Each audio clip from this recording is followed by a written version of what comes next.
திமுகவோட ரவுடித்தனத்துக்கு ஒரு அளவே இல்லாம போயிட்டு இருக்கு.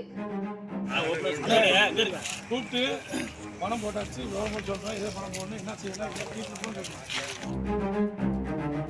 விவசாயிகளை நேரடியா வஞ்சிக்கிறது மட்டும் இல்லாம இப்போ இப்படியும் இறங்கிட்டாங்க.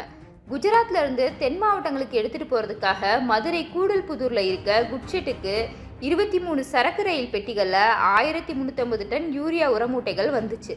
இங்கிருந்து பல ஊர்களுக்கு எடுத்துட்டு போறதுக்காக லாரிகளும் வந்துச்சு. ஆனா லோட்மேன் இல்லைன்னு சொல்லி உரமூட்டைகளை அதிகாரிகள் ஏத்த விடாம பண்ணியிருக்காங்க. உடனே லாரி உரிமையாளர்களும் ஓட்டுநர்களும் வாக்குவாதத்தில் ஈடுபட்டிருக்காங்க. நாங்கள் உர கான்ட்ராக்டுக்காரங்க எப்பயுமே 6 மணி வரைக்கும், நம்ம 5 மணிக்கு வந்தால் 6 மணி வரைக்கும் 7 மணி வரைக்கும் இறக்கி கொடுப்பாங்க. 8 மணி வரைக்கும்லாம் இறக்கி கொடுத்துருக்காங்க. இப்போ அவர் தனிப்பட்ட சுயநலத்துக்காக 300 வண்டி சங்கத்து வண்டி இருக்குது, எங்கள் வண்டி 60 வண்டி இருக்குது. 60 வண்டி இப்போ எங்கள் வண்டி இன்றைக்கி 80 வண்டி, அவங்க சங்கத்துலேருந்து ஒரு 40 வண்டி 120 வண்டிக்கிட்ட இன்றைக்கி ஏற்றிடுவாங்க. அவங்களுக்கு தனிப்பட்ட பிரச்சனை காரணத்தை காட்டிக்கிட்டு நீ ஏற்றாமல் நிப்பாட்டிக்கிட்டாங்க. வண்டி 4:30க்கெலாம் உள்ள வண்டி வந்துருச்சு.